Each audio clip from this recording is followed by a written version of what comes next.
Ladies and gentlemen, let's talk truth.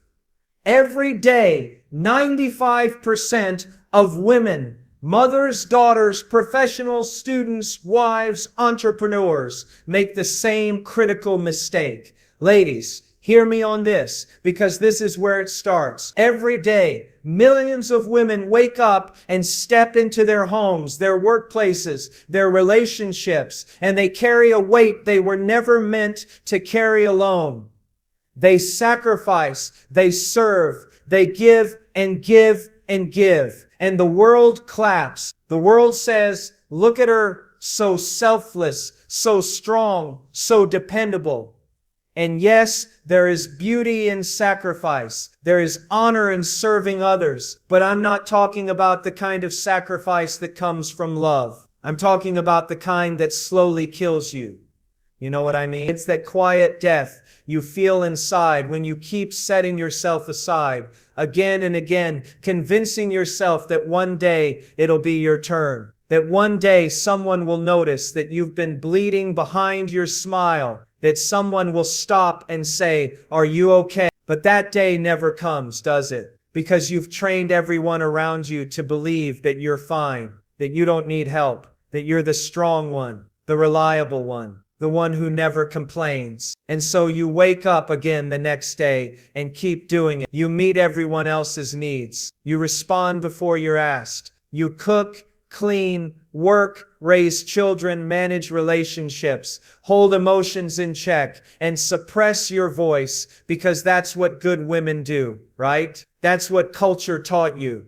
That's what broken systems expect of you. That's what generations before modeled, sometimes in silence, sometimes with smiles that were more survival than joy. But let me say this as clearly as I can. You are not called to lose yourself under the weight of everyone else's expectations. This is the mistake, this daily mistake that nearly every woman is making. We've wrapped up self-neglect in the language of virtue. We've been taught to feel guilty for even thinking about our own well-being. And so we burn ourselves out in the name of love. But listen, true love doesn't require the destruction of the one giving it. Real love doesn't cancel your voice. It doesn't erase your identity. And yet many of you are doing it every single day. You don't eat until everyone else is fed. You don't rest until everything is done. You don't speak up because you're afraid of being called difficult. You don't pursue your calling because you think it's selfish to dream. You don't ask for help because somewhere along the way you believed the lie that needing help is weakness. Let me tell you something, that's not humility. That's not strength. That's bondage. That's deception. God did not create you to live at the mercy of everyone else's demands. You are not made to live as a ghost of who you once were. Your value does not increase the more invisible you become. Your worth does not rise the more exhausted you are. That's not the gospel. That's cultural captivity. Some of you have given so much that you no longer remember what you want, what you love, what stirs your soul. You've sacrificed so often that now when someone asks, "What do you need?" you don't even know how to answer. Sisters, that's not okay. That's not holy. That's not noble. That's a slow spiritual suicide where you lose yourself in the name of everyone else's comfort. And let's be honest, we wear this like a badge. We say, "Oh, I'm just too busy to rest. There's no time for me." We make jokes about being overwhelmed. We bond over burnout. And we tell ourselves it's just a season. But some of you have been in that season for 20 years. You've normalized your own neglect. But what happens when you disappear and no one notices? What happens when your soul becomes hollow and all anyone sees is the smile you paste on to keep everything moving? You weren't made to live like this. You weren't made to wither. You weren't made to bury your own needs just to keep everyone else happy. There is a difference between laying your life down in love and laying your life down out of fear. Love is voluntary. Fear is manipulation. And some of you are serving out of fear. Fear of rejection. Fear of not being enough. Fear of losing love if you ever say, "I can't do this today." Let me ask you a hard question. If you stopped doing everything for everyone for just 1 week, what would happen? Would they fall apart? Or would they learn to finally see you not as a resource, but as a person? Would you even recognize yourself without the endless responsibilities tied to your identity? I'm not saying abandon your family. I'm not saying walk away from the people who love you. I'm saying stop abandoning you. Because here's the truth. When you start taking care of your soul, when you start saying no without guilt, when you begin to show up for yourself, you don't become less loving. You become more powerful. You don't lose connection. You deepen. You don't fall apart. You finally come alive. You can't pour from an empty cup. You can't give what you no longer have. And for too many of you, the cup has been dry for a long time. You're running on fumes. You're surviving off duty and habit. You're pretending it's working, but deep down you know it's not. And the scariest part, you've become so used to this version of you that you've forgotten who you were before it. You've forgotten the fire, the laughter, the curiosity, the confidence, the voice. You've forgotten the woman who once had hope, and you've traded her in for someone who just gets by. But it doesn't have to stay this way. Not another day, not another morning where you wake up and forget yourself all over again. Let this be the moment you decide, I will not make this mistake again. I will not neglect myself and call it love. I will not lose who I am just to keep the peace. Take a step, any step, to remember who you are. Because you are still in there, buried maybe, tired for sure, but not gone. And for many of you, the mistake doesn't stop at self-neglect. It goes deeper than that. It slips into something quieter, something more dangerous. You start to lose who you are not because someone took it from you forcefully, but because you laid it down piece by piece, day by day, until the reflection in the mirror feels like a stranger. This is how it happens. You begin to compromise, not with bad intentions, but with the thought that this is just how life is. You stop doing the things that once made you feel alive. You used to write, you used to sing, you used to laugh loud and without shame. You used to have ideas, plans, and dreams. You had a voice, you had opinions, and slowly, you silenced them. You stopped speaking up in conversations, because people rolled their eyes when you did. You stopped making time for your passions because it seemed selfish to take even an hour to yourself. You started shrinking your dreams so they would fit inside someone else's comfort zone. You started agreeing just to keep peace in the room, just to avoid confrontation, just to be accepted. And at first it doesn't feel like a big deal. It feels like being flexible. It feels like being kind. It feels like compromise for the sake of relationship. But over time, that flexibility becomes a cage. That kindness becomes suppression. And what you called compromise turns into surrender. Not the holy kind, but the kind that buries you alive. You can feel it even now, can't you? That quiet ache in your chest when you hear someone say, "Be yourself," and you wonder, who is that? Where did she go? That flicker of frustration when someone praises you for being so easygoing, when in reality, you're just tired of being dismissed. That sting of loneliness in a crowded room because no one really knows the real you, only the version you've curated to keep the peace. Some of you are living lives that look perfect from the outside, but you feel empty inside. You've built a home for everyone else, but you no longer have a place within it. You're doing all the right things, checking all the right boxes, and yet your soul is starving. You're surrounded by people, but still feel invisible. And the worst part is, you blame yourself. You think you're just not trying hard enough. You think maybe if I serve more, give more, smile more, suppress more, then finally it will feel right. But it never does, because you weren't created to live your life as an echo of someone else's You were created with a unique voice, a unique calling, and a purpose that doesn't require your erasure. The world doesn't need another woman who fits in. The world doesn't need another woman who always says yes, who never disagrees, who plays small so that others can feel big. The world needs women who are rooted deeply and unapologetically in who God made them to be. Women who walk into the room and don't morph into what everyone else needs. Women who can hold kindness and truth in the same breath. Women who have boundaries, not women who can say no without guilt and yes without resentment.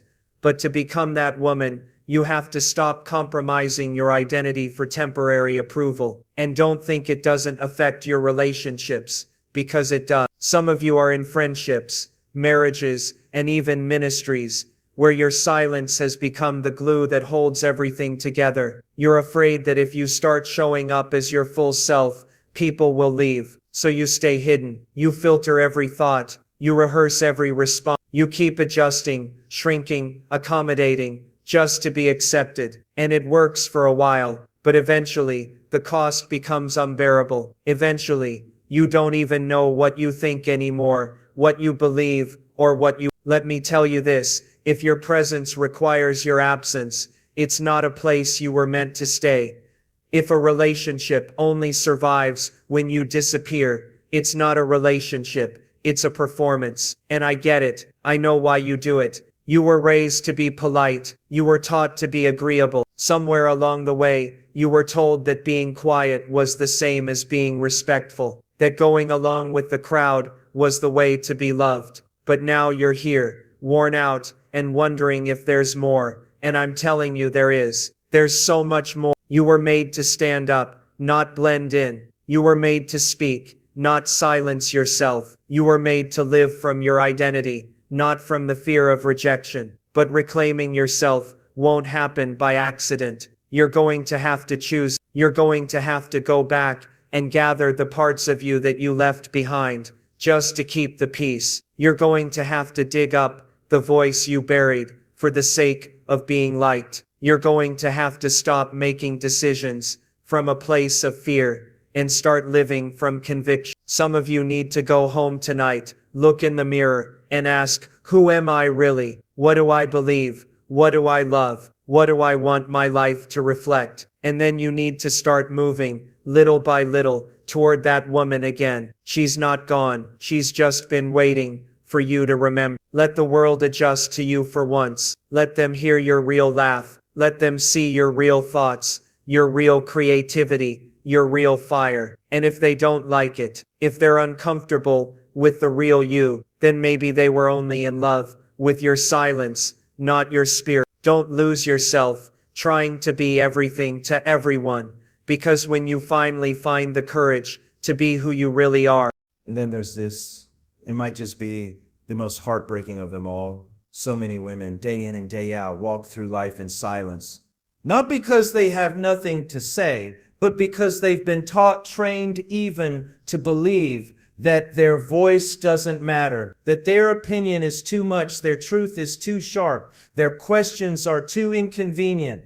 And so they shrink. Not because they lack words, but because they've learned the hard way that speaking up costs too much. Let's be honest about this. Some of you have swallowed so many words, you've forgotten how to speak freely. You pause before every sentence. You overthink every text. You rehearse conversations in your head before saying a single word. And then when you finally do speak, it's watered down, it's wrapped in apology, and you instantly scan the room for a reaction, hoping no one is offended, hoping you didn't upset the balance. You have been silenced, not always by force, but by years of subtle correction. Don't say it like that. You're being emotional. Don't take it so personally. You're overreacting. And little by little, your confidence eroded. You learned to speak less, to defer, to smile and nod when something inside you was breaking. Somewhere along the way, you stopped believing that your thoughts held weight. You stopped trusting your discernment. You started questioning your clarity, and now instead of living boldly, you filter every expression through the lens of whether it will make others uncomfortable. But let me tell you something, your voice was never meant to be tamed, it was meant to be used. Silencing yourself is not wisdom, it's not humility, it's survival. And when you live in survival long enough, you start to forget what it feels like to live in truth. Some of you are nodding right now, Not because you agree, but because you know what it feels like to sit in a meeting with your heart pounding, wanting to speak, knowing you have something valuable to contribute, and yet saying nothing. You know what it feels like to be in a relationship where your needs go unspoken because every time you bring them up, you're met with defensiveness or dismissing you. The ache of hearing your child or friend say something that cuts deep, but you don't correct it because you don't want to be the nag, the difficult one, the problem. But silence is not peace. It's not strength. It's not maturity. Silence, when it is chosen for survival, is a slow erasure of your soul. You begin to live under a ceiling. You begin to move through the world like a guest in your own life, polite, accommodating, unbothered. But deep down, there is a war between who you are and who you've become. You feel the gap, and you wonder if you'll ever be fully seen again. Let me be clear, you have not lost your voice. You've buried it, and what is buried can be dug up. I know why you did it. You were trying to avoid conflict. You were trying to keep the peace. You were trying to be loved. But the peace that demands your silence is not peace.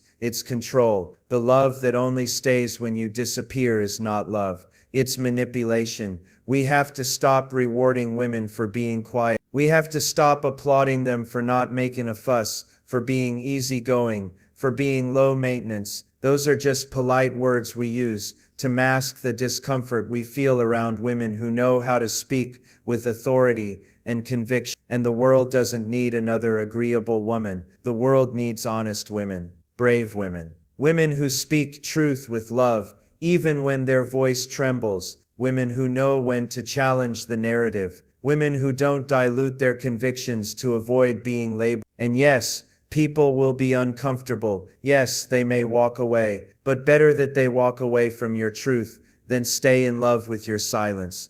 Because your silence is not just about you. It affects your daughters. It affects your sisters. It affects the young girls watching you. When you teach yourself to disappear, you teach them that their voice is dangerous. When you normalize suppression, they will learn to do the same. But when you speak clearly, confidently, and compassionately, you teach them to rise. You teach them that it's safe to be fully alive. You teach them that boldness is not rebellion, that clarity is not arrogance, that boundaries are not selfish. You have a responsibility, not just to yourself, but to the women who will come after you. Some of you are waiting for permission to speak again. You think someone will one day come along and ask, "What do you think? How do you feel?" But what if that day never comes? What if you're the one who needs to step into the silence and reclaim your own voice? You don't need permission to speak. You need courage. And the courage you need is already inside of you.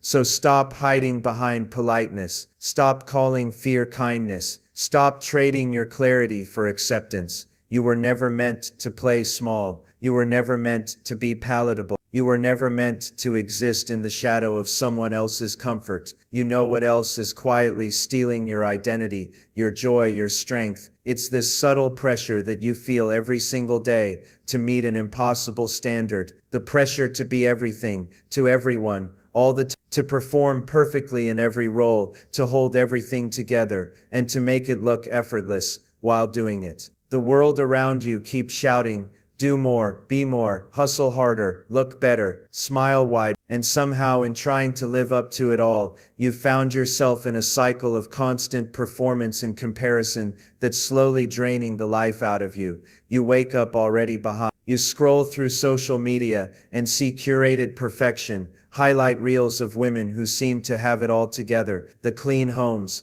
the toned bodies, the thriving businesses, the romantic marriages, the obedient children, the flawless skin, the peaceful morning routine. And before you've even had your first cup of coffee, you're already drowning in the lie that you're not enough, not pretty enough, not smart enough, not accomplished enough, not spiritual enough, not together enough. And so without even realizing it, you start chasing a version of yourself that doesn't exist. You try to mold yourself into an image that the world has carved out for you, but it keeps moving. The goalposts always shift. Just when you think you've arrived, there's something else you lack, another standard to meet, another area to improve, and you're stuck in this treadmill of striving, running hard, giving all you have and yet never arriving. You try to keep up, you take on more, you add another thing to the schedule, you say yes when you want to say no. You hide your exhaustion behind makeup and filters. You keep performing because you believe that if you can just get it right, maybe then you'll be worthy, maybe then you'll be loved, maybe then you'll finally have peace. But the truth is, it's not peace you're chasing, it's approval. And approval is a cruel master. It never says enough. It never says rest. It never gives you permission to just be. It always demands more. And in the pursuit of that approval, you lose yourself. You lose your joy. You lose your authenticity. You lose your connection with who you were really created to be. There's this voice in your head that constantly critiques everything, tells you you're failing, tells you you're behind, tells you that if you just worked harder, looked better, smiled more, maybe then life would feel right. But that voice isn't truth. That voice isn't God. That voice is the world's standard masquerading as virtue, and it's keeping you trapped. Some of you are so tired, but you won't rest, because rest feels like failure, because somewhere along the way, you equated productivity with worth. You can't sit still without guilt. You can't relax without a sense of shame creeping in. You don't remember what it feels like to enjoy something just for the sake of it, without trying to post it, perfect it, or prove something through it. You've forgotten how to simply be. You've forgotten that you were never meant to earn your value. You were never meant to perform your way into belonging. You were never created to compete with every woman who walks into the room. And that's the other lie you've been fed, that other women are your competition, that her success is your failure, that if she's thriving, you must be falling behind, that if she's beautiful, it somehow makes you less. And so we judge, we compare, we shrink, we perform, we pretend, all to keep up with a standard that doesn't even satisfy those who seem to have reached it. You were not made to live this way. You were not made to live in constant comparison and inner criticism. You were not made to live every day measuring your worth by your output, your appearance, or your achievement. You were made to live from a place of rest, a place of confidence, a place of rooted identity. Not rest as in doing nothing. I'm talking about soul rest, the kind of rest that comes when you know who you are and whose you are, and you're not striving for approval anymore. You're living from acceptance. But to get there, you have to stop chasing the standard. You have to stop performing. You have to be willing to look around and ask, who told me this is who I have to be? Who told me I have to be perfect to be worthy of love? Because it wasn't God. God never asked you to do it all. He never asked you to impress everyone. He never told you to bury your true self under a mask of constant achievement. He never placed your value in your weight, your wardrobe, your productivity, or your popularity. Some of you need to step back from everything you're doing and ask the hard question, why am I doing this? Who are you trying to impress? Who are you afraid of disappointing? Who are you trying to keep up with? Because if the answer is anyone other than your creator, you're running the wrong race. And it's a race that won't reward you at the finish line. It will leave you depleted, bitter, anxious, and unsure of who you are when the applause fades. There's freedom in walking away from that. There's freedom in choosing to be real instead of impressive. There's freedom in choosing peace over performance. There's freedom in saying I am enough, not because I have it all together, but because I am already loved, already seen, already chosen. You don't have to hustle your way to worthiness. You don't have to compete to be noticed. You don't have to perform to belong. You are already worthy, already valuable, already known. The world doesn't need more perfect women. The world needs more real women, free women, women who are confident enough to stop running and start living, women who are secure enough to cheer for others without questioning their own value, women who are brave enough to rest without guilt and show up without a mask. And maybe that starts today. Maybe it starts when you choose to step off the stage, take off the mask, and lay down the pressure to impress. Maybe it starts when you let go of the comparison and start embracing your own story, imperfect, beautiful, and enough. Because you don't need to keep proving yourself to be powerful. And here's the final thing I want to tell you, and I say it with weight, because it matters more than most people realize. It's the daily mistake of neglecting your spiritual foundation. See, everything we've talked about so far, losing yourself in busyness, compromising who you are, staying silent, chasing impossible standards. It all ties back to this one root. When your life is no longer anchored in truth, in something eternal, something unshakable, then everything else begins to drift. You lose your direction, and eventually you lose your identity. There's a quiet kind of chaos that comes into your life when you're no longer grounded. You start reacting to life instead of living it. You become consumed with surface-level concerns because you've lost touch with the deeper things of the soul. You stay busy but feel empty. You achieve but feel aimless. You're surrounded by people but still feel deeply alone. And you keep telling yourself, I just need to get through this week,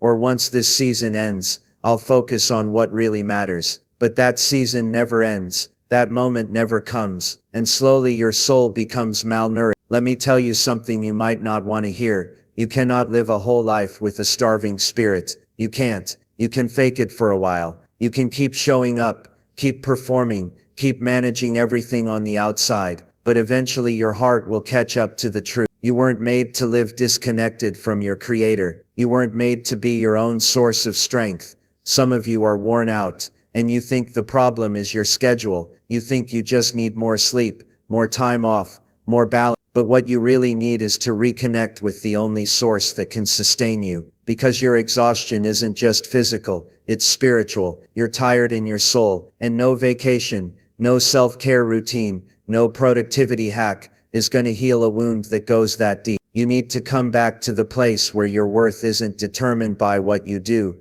but by who you belong to. You can't afford to neglect that. And yet that's what so many women do every single day. Not out of rebellion, not out of hatred toward God, but out of sheer distraction. The morning gets busy, the kids need breakfast, the emails come pouring in, the deadlines loom, and before you know it, the whole day has passed, and you haven't stopped to sit at the feet of the one who gave you the breath to live it. And when that becomes a pattern, your spirit starts to dry up. Your peace turns to anxiety. Your joy gets buried beneath frustration. Your confidence gets replaced with comparison. Your purpose begins to blur. You need more than inspiration. You need more than positive thinking. You need truth. You need conviction. You need to hear the voice of God more than you need the approval of this world. You need to be reminded of who you are, not through the lens of culture but through the eyes of the one who made you. And listen, I know it's hard. I know how easy it is to get I know what it's like